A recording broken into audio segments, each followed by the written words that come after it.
मैं आज आपको एक परफेक्ट स्ट्रेटजी, एक परफेक्ट शेड्यूल देने वाला हूं।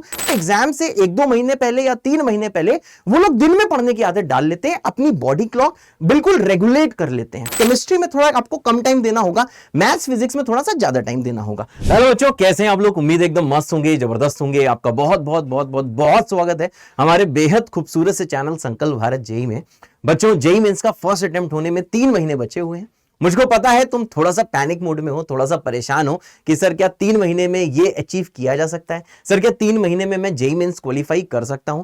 क्या सर 3 महीने में मेरे 99 परसेंटाइल आ सकते हैं? हाँ, बहुत सारे आपके दिमाग में क्वेश्चंस हैं। हाँ, आपका कभी कभार क्विट करने का भी मन करता होगा, कभी कभार आप परेशान होते होगे कि यार सब कुछ छोड़ देते हैं, ड्रॉप ले लेते हैं। और जो ड्रॉपर हैं उनको ऐसा लगता होगा कि सर लग रहा है ये साल भी बर्बाद हो गया।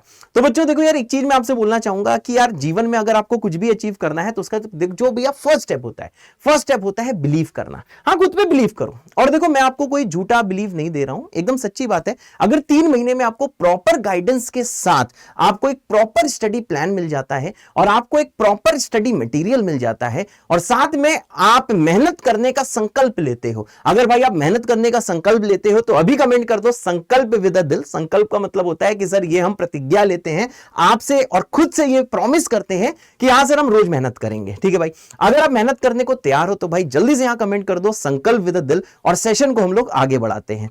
तो बच्चों देखो यार, सबसे पहली चीज ये बोलना चाहूंगा कि देखो, दुनिया में कोई भी व्यक्ति आपके लिए एक परफेक्ट टाइम टेबल नहीं बना सकता।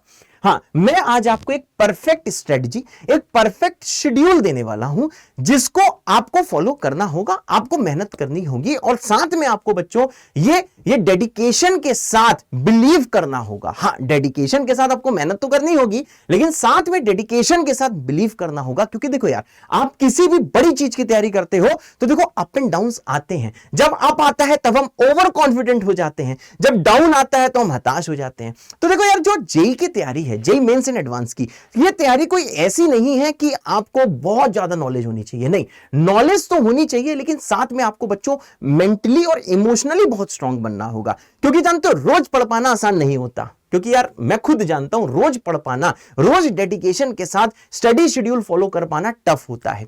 तो भाई ये सेशन बहुत ध्यान से देखें। मैंने ये सेशन आपके लिए एकदम परफेक्टली डिजाइन किया हुआ है। हाँ, खुद पे ओवर कॉन्फिडेंस दिखा रहा हूं कि मैंने परफेक्टली डिजाइन किया हुआ है। हाँ बच्चों, डिजाइन किया हुआ, एकदम परफेक्टली डिजाइन किया हुआ है। मैंने इस वाले सेशन में याली चीज देखो ली हुई है कि हाँ, स्टूडेंट की कैटेगरी क्या क्या होती है। कुछ बच्चे 12th अपीयरिंग होते हैं, कुछ बच्चे ड्रॉपर होते हैं। और 12th अपीयरिंग में बेटा देखो 2 सब कैटेगरीज हैं कि देखो कुछ बच्चे डमी स्कूल में होंगे, कुछ बच्चे डे स्कॉलर्स होंगे। तो डे स्कॉलर का मतलब होता है जिनको स्कूल जाना होता है। तो उनके हिसाब से मैंने एक परफेक्ट शेड्यूल बनाया है और वो अगर आप फॉलो कर लेते हो, हाँ डेडिकेशन के साथ अगर फॉलो कर लेते हो, तो आप ये मान लो कि हाँ, आप 99 परसेंटाइल के करीब तो पहुंच ही जाओगे। और बस मेन चीज यही है कि आपको स्ट्रांग रहना होगा, उसको देखो रोज का रोज फॉलो करना होगा। और हाँ, एंड में आपके लिए सरप्राइज है, अगर आप ये टाइम टेबल नहीं फॉलो कर पाते हो तो एक टाइम टेबल संकल्प भारत ऐप में भी मैंने आपके लिए बनाया हुआ है। आइए उसको डिस्कस करते हैं बारी बारी।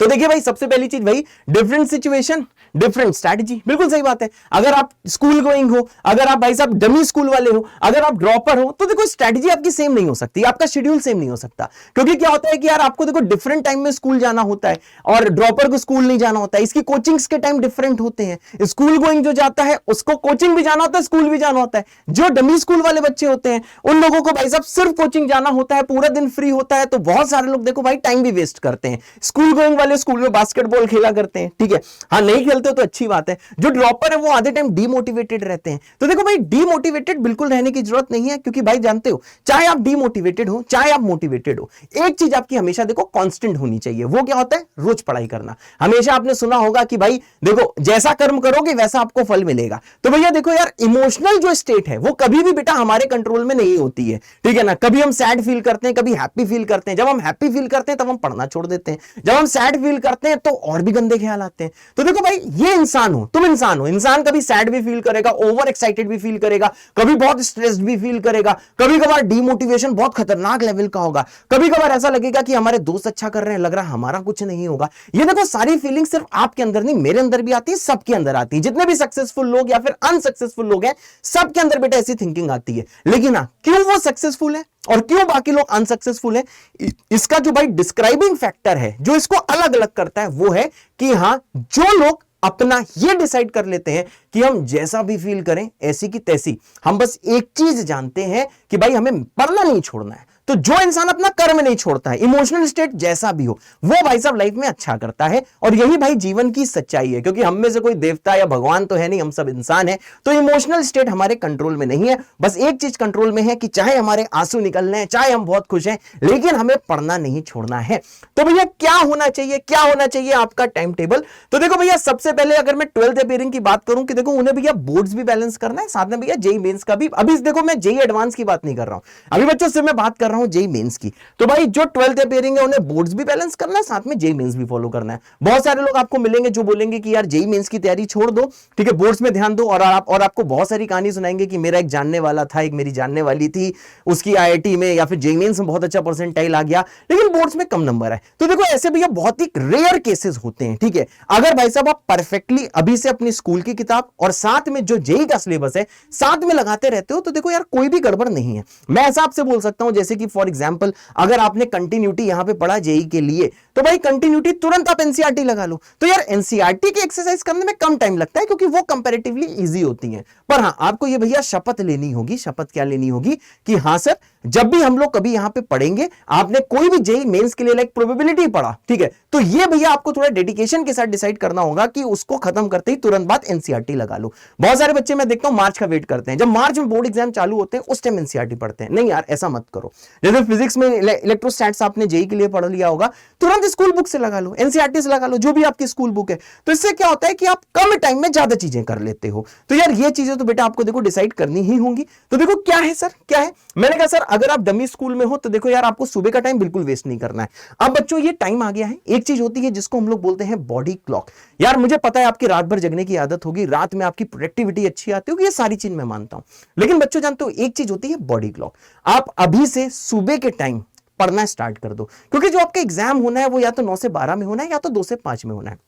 बहुत सारे बच्चे पूरे साल रात में पढ़ते हैं, तो भैया रात में पढ़ने से जो मुझे पर्सनली लगता है दिक्कत ये होती है कि यार आपका क्वेश्चन सॉल्विंग मोड, आपका दिमाग सोचता है कि रात में ही क्वेश्चन सॉल्व करने का टाइम होता है, दिन में नहीं होता है। अगर आप दिन 9 से 12 सोते हो तो जिस दिन आपका 9 से 12 एग्जाम होगा ना, उस दिन दिमाग सोएगा। अगर आप वही एग्जाम रात के 2 बजे दो तो देखना उसी एग्जाम में आपके ज्यादा नंबर आएंगे, और वही एग्जाम अगर आप दिन के टाइम दो तो भी आपके कम नंबर आएंगे, क्योंकि आपको अपनी बॉडी क्लॉक बेटा बहुत अच्छे से मेंटेन करनी होगी। तो भाई आपने जितने भी टॉपर सुने, हाँ ऐसा बहुत सारे लोगों से पूछा गया है, बहुत सारे लोग ऐसे होते हैं जो कि भाई दिन में स्टडी करते हैं तब वो अच्छा स्कोर ले आते हैं, अच्छा परसेंटाइल ले आते हैं। बहुत सारे लोग रात में स्टडी करते हैं, जब वो रात में स्टडी करते हैं उस टाइम वो अच्छा परसेंटाइल ले आते हैं। तो यार इन सारे लोगों में एक चीज कॉमन है कि जब एग्जाम से 1-2 महीने पहले या 3 महीने पहले वो लोग दिन में पढ़ने की आदत डाल लेते हैं, अपनी बॉडी क्लॉक बिल्कुल रेगुलेट कर लेते हैं। तो बच्चों देखो मेरा यह मानना है कि आपको नींद में कटौती करने की कोई भी जरूरत नहीं है। आपको बस एक चीज चाहिए कि आप 11 से 6 7 घंटे एकदम फैल के सो, समझे ना, दुनिया की सारी टेंशन भूल जाओ। आप ये डिसाइड कर लो कि नींद में कटौती नहीं करनी, 7 घंटे कंटिन्यूअस स्लीप आपको लेनी है। मतलब ये नहीं कि आप भैया टुकड़ों में सो रहे हो, टुकड़ों में नहीं भाई, कंटिन्यूअस स्लीप आपको लेनी है। जब आपका दिमाग एकदम फ्रेश रहेगा तभी वो सबसे ज्यादा एक्टिव रहेगा। जब वो सबसे ज्यादा एक्टिव रहेगा तभी बच्चों आप क्वेश्चंस को इजीली सॉल्व कर पाओगे, तभी आप डिफिकल्ट से डिफिकल्ट क्वेश्चन का इजी सॉल्यूशन सोच पाओगे। तो बच्चों क्या होनी चाहिए परफेक्ट स्ट्रेटजी, आइए आपको बताते हैं। तो जैसे भैया सुबह की अगर बात करें 6 से 6:30 पे, देखो भैया सुबह आपको 6 बजे उठ जाना है।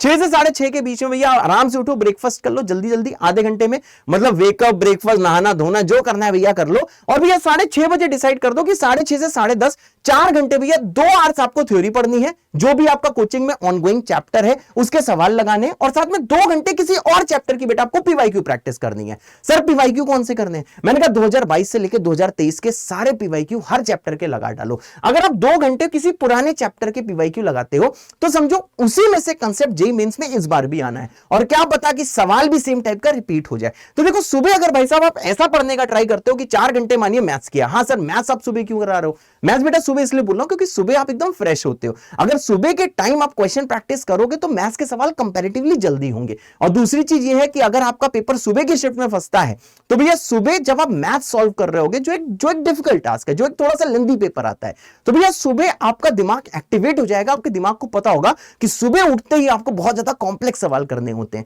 तो अगर 3 महीने यही चीज बेटा फॉलो करोगे तो ये मान के चलो कि जिस दिन आपका एग्जाम होगा उस दिन भी आपका दिमाग एकदम बेस्ट काम करेगा।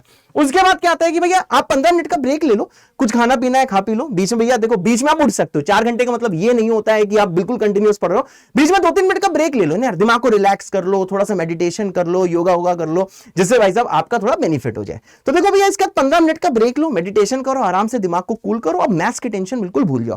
फिर भैया 10:45 से लेकर 2:45 देखो 4 घंटे है। इस टाइम भैया 2 आवर्स थ्योरी पढ़ना है और 2 आवर्स आपको पीवाईक्यू प्रैक्टिस करना है फिजिक्स का, बिल्कुल सेम तरीके से जैसे मैंने आपको मैथ्स में बताया है। उसके बाद में 3 से 3.5 भैया 30 मिनट आप पीवाईक्यू प्रैक्टिस कर सकते हो केमिस्ट्री का, क्योंकि केमिस्ट्री का आप कम टाइम में ज्यादा सवाल कर सकते हो। जैसे इनऑर्गेनिक केमिस्ट्री आता है तो आता है, नहीं आता है तो नहीं आता है।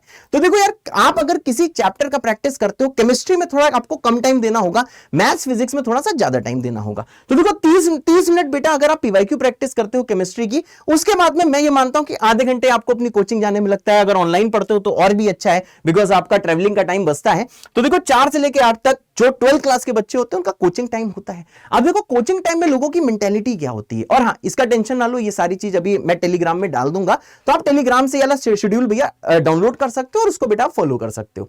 तो देखो 4 से 8 जो भी कोचिंग में चैप्टर चल रहा है, आप लोग सोचते हो कि हम घर जाके रिवाइज करेंगे, मेरा ये मानना है कि दिमाग को अभी से आप कमांड दो, दिमाग को अभी से आप बोलो कि भाई साहब कोचिंग में ही सारी चीज आपको दिमाग में उतार लेनी है। जब आप पढ़ रहे होते हो तो देखो मैक्सिमम चीजें आपको समझ में आ रही होती, कुछ ही चीजें ऐसी होती हैं जो आपको क्लास के तुरंत बाद रिवाइज करनी होती है, जिसको आप नेक्स्ट डे के लिए छोड़ देते हो। नेक्स्ट डे के लिए बेटा नहीं छोड़ना है, उसी टाइम जैसे 8 बजे क्लास ओवर हो, आपने उसी टाइम भाई साहब जो चीज में डाउट था उसको आपने पढ़ लिया, जो भी डिफिकल्ट फॉर्मूला था उसके शॉर्ट नोट्स तुरंत एक जगह बना लिए, जो भी फॉर्मूला आपको टफ लगा, कोई नया कंसेप्ट सीखा उसका तुरंत बाद आपने बना लिया। तो देखो यार बहुत लोगों का ये कोचिंग में ना 4 घंटा बेटा वेस्ट होता है। क्यों वेस्ट होता है? क्योंकि वो सिर्फ सुंदर हैंडराइटिंग में नोट्स लिखने में बिलीव करते हैं, वो इस चीज में बिलीव नहीं करते हैं कि यार वो चीज अपने दिमाग को कमांड देना है। पता है आपने सुना होगा ना ऑल इज वेल, तो वो ऑल इज वेल दिल के लिए नहीं होता बेटा, दिमाग के लिए होता है, क्योंकि दिमागी खुराफात सोचता है, दिमागी आपको डिप्रेशन में लाता है, क्योंकि दिमाग भैया बहुत खतरनाक मशीन है। उसे खुशी खुशी दिखाओगे तो वो खुश रहेगा, उसको दुख दिखाओगे तो वो और दुखी होगा। तो भैया अपने दिमाग को आपको सिंपल सा ये बोलना है कि भाई साहब ये 4 घंटे आपको मैक्सिमम इनपुट लेना है, जो भी सर पढ़ा रहे हैं, वो सारी सर या मैम पढ़ा रहे हैं, वो सारी चीज आपको दिमाग में उतार लेनी है। तो देखो यार जो कोचिंग टाइम है वो भी आपका लर्निंग टाइम होना चाहिए, वो 4 घंटे भी आपके स्टडी आवर्स में काउंट होने चाहिए। फिर उसके बाद भैया 8 बजे आपकी क्लास ओवर होती है, तो आधे घंटे का ब्रेक ले सकते हो, इसमें भैया आप डिनर कर सकते हो, आप खाना खा सकते हो, ठीक है, थोड़ा सा रिलैक्स कर सकते हो। उसके बाद भी देखो 8:30 से 10:30 आपको 2 आवर्स थ्योरी पढ़नी है, केमिस्ट्री की थ्योरी या जो भी आपका कोचिंग में चल रहा है, फिर जो भी चैप्टर आपका पीछे है उसको पढ़ सकते हो। अब आपको लग रहा होगा सर आपने 4 घंटे दिए फिजिक्स को, 4 घंटे दिया आपने मैथ्स को, सर केमिस्ट्री को कम दिया, क्योंकि देखो यार आप भी जानते हो कि केमिस्ट्री में कम टाइम देने से आप ज्यादा आउटपुट ले सकते हो। तो सब्जेक्ट को आप उनकी डिफिकल्टी लेवल के अनुसार पढ़ो। तो ये था भैया डमी स्कूल का। और हाँ 10:30 से 11 बजे आप पूरा फॉर्मूला रिवाइज कर सकते हो, जो आज आपको क्लास में बताया गया था, जो चीजें आपको लगी थी कि आप भूल सकते हो, वो आधे घंटे में रिवाइज कर सकते हो। 11 बजे एकदम मस्त से फैल जाओ। और हाँ इसके बीच में आप ये सोच सकते हो सर आपने ब्रेक नहीं दिया, ये नहीं दिया, वो नहीं दिया, बीच में उठ के भैया आप डिनर भी कर सकते हो, थोड़ा बहुत देखो आप ब्रेक ले सकते हो। इन दिस वे आपको डमी स्कूल का बेटा पूरा फायदा उठा सकते हो। डमी स्कूल का मतलब ये नहीं होता है कि अब आप समझ रहे हो ना कि आप सुबह का टाइम वेस्ट करो, रात भर मुझे पता है पढ़ाई नहीं करते, आप देखो चैट में लगे रहते हो, मुझे भी पता है, आपको भी पता है, चैट में लगे रहते हो, इंस्टाग्राम खोलते हो, रील्स देखते हो, ठीक है, लेटे रहते हो, आधे टाइम अपने फ्रेंड से बात करते हो, ये सारी चीज छोड़ो। और हाँ फिर आप दिन में सोते रहते हो। बेटा प्लीज अभी टाइम है, 3-4 महीने हैं, ठीक है, सॉरी 3 महीने हैं, और इसमें भाई साहब आपको अपना मैक्सिमम आउटपुट निकालना है। और हाँ अभी से अगर आप ये सारी चीज फॉलो करते हो, टेंशन नहीं लेते हो, खुश रह के बहुत पढ़ाई करते हो, तो भाई आपका स्कोर पक्का बढ़ेगा। आप एक जितना भी स्कोर आपका आना होगा उससे कई ज्यादा आएगा, कई मार्क्स ज्यादा आएगा, है सर। हाँ उसके बाद आता है भैया स्कूल गोइंग। स्कूल गोइंग हमेशा भाई स्ट्रगल करता है कि सर हम तो स्कूल जाना होता है, हमारे सर सुबह 7 बजे से लेके दोपहर का 2 बजे बिल्कुल वेस्ट हो जाता है। भाई उसको वेस्ट ना होने दो। स्कूल में जो भी चैप्टर पढ़ाया जा रहा है, जैसे कि इंग्लिश हो गया, आपका फिजिकल एजुकेशन हो सकता है, C++ हो जाता है, आप क्लास में ध्यान दो, आप भैया क्लास में सीखो। अगर स्कूल में कोई ब्रेक होता है तो दोस्तों से बात करने के बजाय आप शांति से बैठ के यार कोने में पढ़ाई करो, ठीक है। आपको स्कूल टाइम भैया प्रॉपरली यहाँ पे यूटिलाइज करना है। जैसे आप यहाँ पे आओगे, यही चीज बोला कि 6 से 6:30 आपको क्या करना है भाई, आप उठ जाओ, स्कूल के लिए रेडी हो जाओ। जनरली आधा घंटा फ्री होता है 6:30 से 7, उस टाइम बेटा आप देखो ब्रेकफास्ट कर लो, साथ में जितने भी इंपॉर्टेंट फॉर्मूले हैं उनको आप रिवाइज कर लो। फिर आप देखो 7 बजे से लेकर 3 बजे तक मैं मानता हूं स्कूल आना जाना, स्कूल का सारा मैटर होगा। तो देखो स्कूल में ऐसा तो नहीं है कि आपकी 8 के 8 घंटे पढ़ाई होगी, आप भी जानते हो, कुछ आपको फ्री टाइम मिलेगा, उस टाइम आप एडिशनल पढ़ो जो भी स्कूल में चैप्टर पढ़ाया जा रहा है, क्योंकि जो स्कूल में चीज पढ़ाई जाएगी, ठीक है ना, कंसेप्ट तो वही है, फॉर्मूले तो वही है, कुछ तो सीखोगे। जब आप कुछ सीखोगे तो घर में आके आप जब पीवाईक्यू प्रैक्टिस करोगे तो आपको बहुत सारी चीजें भैया सीखने को मिलेंगी। तो स्कूल टाइम बेटा ये कसम खा लो कि आप बिल्कुल भी टाइम वेस्ट नहीं करोगे, जो भी आपका स्कूल टाइम चल रहा होगा उसका भैया पूरा फायदा उठाओगे।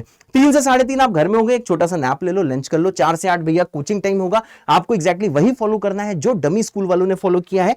उसके बाद में 8 से 8:30 भैया रेस्ट कर लो, डिनर कर लो, और जो भी टाइम आपका यहां पे बच रहा है, ये जो भी टाइम 2 घंटे 15 मिनट का है, इसमें भाई साहब जेईई मेंस की पीवाईक्यू प्रैक्टिस कर लो, और साथ में भैया 45 मिनट ई सब्जेक्ट करो। और हाँ, ये बिल्कुल मत सोचना कि डमी स्कूल वालों को ज्यादा टाइम मिल रहा है, आपको टाइम कम टाइम मिल रहा है। तो डमी स्कूल वालों बिल्कुल भी सैड मत होना, गुस्सा मत होना। ये देखा गया है जो स्कूल गोइंग होते हैं अक्सर सबसे ज्यादा सिलेक्शन उन्हीं से होते हैं। क्योंकि भैया सबसे ज्यादा सिलेक्शन क्यों होते हैं? क्योंकि जो स्कूल वाले होते हैं ना, उनकी यार हालत खराब होती है। सुना है ना, जब बहुत ज्यादा डिफिकल्ट होता है उसी टाइम स्ट्रॉन्ग लोग बाहर निकलते हैं। तो स्कूल वालों के लिए चीजें थोड़ी सी टफ होती हैं। और हाँ, कुछ लोग टफ में भैया ढेर हो जाते हैं, और कुछ लोग इसका फायदा उठाते हैं, स्कूल टाइम का पूरा फायदा उठाते हैं, स्कूल में अपना टाइम नहीं वेस्ट करते हैं, फालतू बातें नहीं करते हैं, जो भी फ्री टाइम मिलता है उसमें पढ़ते हैं। तो भैया ये एक बहुत महान आदमी ने कहा है कि difficult times make strong man. मैंने इसलिए बोला क्योंकि उस टाइम आदमी लोग काम करते थे, तो आज की डेट में स्ट्रॉन्ग गर्ल्स भी हो सकता है। ठीक है, तो भैया यही चीज है कि जब डिफिकल्ट टाइम होते हैं तो ये सारा टाइम बेटा आपको प्रॉपर्ली यूज करना है। हाँ, एक और चीज, मैं टाइम टेबल में एक एक मिनट की चीज तो आपको बता नहीं सकता हूं कि इस मिनट ये करना, उस मिनट वो करना है। तो वही मैंने बोला कि परफेक्ट टाइम टेबल कोई नहीं बना सकता, पर ये शेड्यूल को फॉलो करो। अपने दिमाग से कहो कि how can I make maximum use of this time. तो भैया जो जो दिमाग का है कि भाई दूसरों से बात नहीं करनी है, आपको पूरा टाइम यूटिलाइज करना है, आपको भैया इंस्टाग्राम फालतू में नहीं चलाना, आपको यूट्यूब नहीं चलाना है, आपको जो भी फ्री टाइम मिले वो आपको पता होता है उस टाइम तुरंत पढ़ना है। हाँ, थोड़ा बहुत डिस्टर्बेंस होगा, लेकिन भैया इससे बहुत विनर निकलते हैं। इसका मतलब ये नहीं कि आप डमी स्कूल वाले स्कूल में एनरोल हो जाओ, ठीक है ना, आप इसका बच्चों पूरा पूरा फायदा उठाओ। अब आती भैया तीसरी, ड्रॉपर्स। तो देखो, ड्रॉपर्स वाली जो लोग हैं वो लोग थोड़ा स्पीडली पढ़ाई कर सकते हैं, क्योंकि भैया उनका सेकंड अटेम्प्ट है।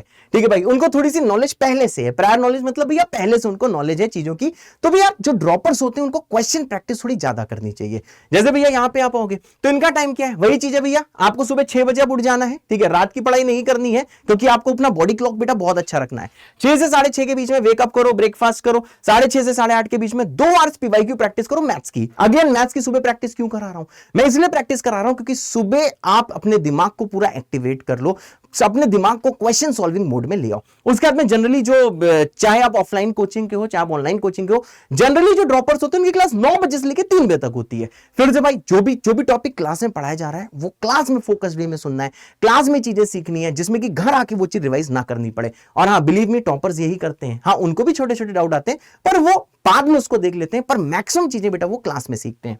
उसके बाद में क्या भैया, 3 से 3:30 आपका रेस्ट टाइम है, घर आ गए, आपने लंच कर लिया। फिर 3:30 से 6:30 भैया 2 घंटे आपको क्या करना है, फिजिक्स की जो भी थ्योरी पढ़नी, जो भी चैप्टर आपको नहीं आता है, और 1 घंटे बेटा पीवाईक्यू आपको प्रैक्टिस करनी है। अगेन क्योंकि आप ड्रॉपर हो तो 1 घंटे बेटा आप ज्यादा सवाल सॉल्व कर सकते हो। अगर आपको फिर भी अगर आपको लगता है कि चीजें आपको नहीं आती हैं, 12th में नहीं पढ़ा था, लेकिन फिर भी ड्रॉपर का दिमाग देखा गया है कि थोड़ा सा इवॉल्व हो चुका होता है, वो कम टाइम में ज्यादा सवाल कर सकता है अगर पढ़ाई करे तो। उसके बाद में क्या भैया, 6:45 से 8 तक भैया आप मैथ्स में जो भी टॉपिक चल रहा है वो आप पढ़ो, और साथ में क्या, देखो सुबह तो आप पीवाईक्यू प्रैक्टिस कर ही चुके हो। उसके बाद में क्या यार, 8:15 से 10:45 के बीच में 2 घंटे थ्योरी करो केमिस्ट्री की। अगेन बेटा क्या करना है, 30 मिनट आपको पीवाईक्यू प्रैक्टिस करनी है। अगेन केमिस्ट्री में बेटा कम टाइम में ज्यादा से ज्यादा चीजें सीख सकते हो। फिर 10:45 से 11 के बीच में पूरे दिन में जो जो टफ फॉर्मूले आए आपको अपनी शॉर्ट नोट्स कॉपी में लिखते रहना है, और जो जो चीजें भूलने का सार है उसको बच्चों रिवाइज कर लेना है। अब ये रहा उन बच्चों के लिए जो लोग अपनी सेल्फ स्टडी करते हैं, यस, किसी और कोचिंग में जाते हैं, उस वाली चीज को कैसे फॉलो कर सकते हैं, ऐसा मैंने टाइम टेबल ड्रॉपर्स के लिए, मतलब स्कूल गोइंग के लिए जिनको डे स्कॉलर कहा जाता है, और साथ में डमी स्कूल वालों के लिए मैंने बता दिया। अब भाई साहब क्या है कि अगर आप ये सारी चीज फॉलो नहीं कर सकते हो तो हमारा है श्योर सिलेक्शन बैच, जो है जेईई क्रैश कोर्स। ठीक है भाई, तो ये हम लोग टारगेट कर रहे हैं बच्चों फर्स्ट अटेम्प्ट को। इसमें ड्रॉपर भूल से लिख गया है, ये ड्रॉपर बैच नहीं है, इसे 12th वाले भी इनरोल कर सकते हैं, और साथ में भैया ड्रॉपर वाले भी इनरोल कर सकते हैं। इसमें अगर मैं बात बताऊं भैया, इसमें हम ही लोग बैच फैकल्टीज, हम ही लोग आपको मेंटरशिप करेंगे हर ऑल्टरनेट डे। मैं आऊंगा, सर्वेश सर आएंगे, आदित्य आनंद सर आएंगे, बीएन सर आएंगे, सुधांशु सर आएंगे, सुभाष सर आएंगे, हम लोग आपसे पर्सनली बात करेंगे, ठीक है, जूम कॉल पे, और सारी सारी चीजें आपसे डिस्कस करेंगे, कहां पे प्रॉब्लम होती है। मेंटोरशिप यहां पे हम खुद करेंगे, कोई भी मतलब स्टूडेंट नहीं करेगा, पर्सनल जो बैच के फैकल्टीज हैं वही आपको मेंटोरशिप देंगे। साथ में बेटा यहाँ पे लाइव और रिकॉर्डेड क्लासेस होंगी जैसे हमारा। और हाँ, ये बैच स्टार्ट हो रहा है बेटा 1 नवंबर को और इसका कोर्स फिनिश हो रहा है 15 जनवरी को। हाँ, एक हफ्ते पहले भैया कोर्स खत्म हो जाएगा पूरा का पूरा जेईई मेंस के फर्स्ट अटेम्प्ट के। और साथ में बच्चों इसमें हम लोग वही चीजें पढ़ाने वाले हैं जो पूछी जाती हैं। हाँ, एकदम बेसिक से पढ़ाई होगी और हम लोग भाई मोस्ट इंपॉर्टेंट कंसेप्ट और साथ में मोस्ट इंपॉर्टेंट क्वेश्चंस आपको कराएंगे। साथ में बच्चों हम आपको 3 फुल टेस्ट देंगे जैसे कोर्स खत्म होता है, उसका शेड्यूल आप लोग ऐप में जाके बेटा डाउनलोड कर सकते हो। और हाँ, सिलेक्शन बैंक हम आपको देने वाले हैं इस वाले बैच में। नई चीज क्या है, एक तो मेंटोरशिप है जो कि पर्सनल आपको फैकल्टीज देंगे और साथ में बेटा सिलेक्शन बैंक मिलेगी, हम ही लोग उसका वीडियो सॉल्यूशन देंगे। सर ये सिलेक्शन बैंक क्या है? बेटा सिलेक्शन जो बैंक है उसमें मोस्ट प्रोबेबल पीवाईक्यूज होंगे जो आपके इस साल जेईई मेंस में आ सकते हैं, जो मैक्सिमम बार रिपीट हुए हैं, जो कंसेप्ट मैक्सिमम बार रिपीट हुए हैं, वही आपको सवाल देखेंगे। इसमें बेटा एफवाईक्यूज भी दिखाई देंगे और उनका वीडियो सॉल्यूशन भी हम ही आपको देने वाले हैं। और हाँ, इन सारे बैचेस के, इस वाले बैच के साथ अगर आप इसमें एनरोल करते हो तो बच्चों आपको देखो प्रोटॉन जेईई बैच बिल्कुल फ्री मिलेगा। प्रोटॉन जेईई बैच हमारा क्लास 12 का बैच है और जो क्लास 12 का अगर हाँ किसी, क्योंकि देखो यार शुरू में हम लोग क्लास 11 कराएंगे और अगर किसी को लगता है कि हाँ सर हमें तो क्लास 11 आता है तो वो डिटेल्ड स्टडी जाके प्रोटॉन बैच में मीनवाइल कर सकता है, जिसमें क्लास 12 का पूरा पीसीएम का कोर्स है।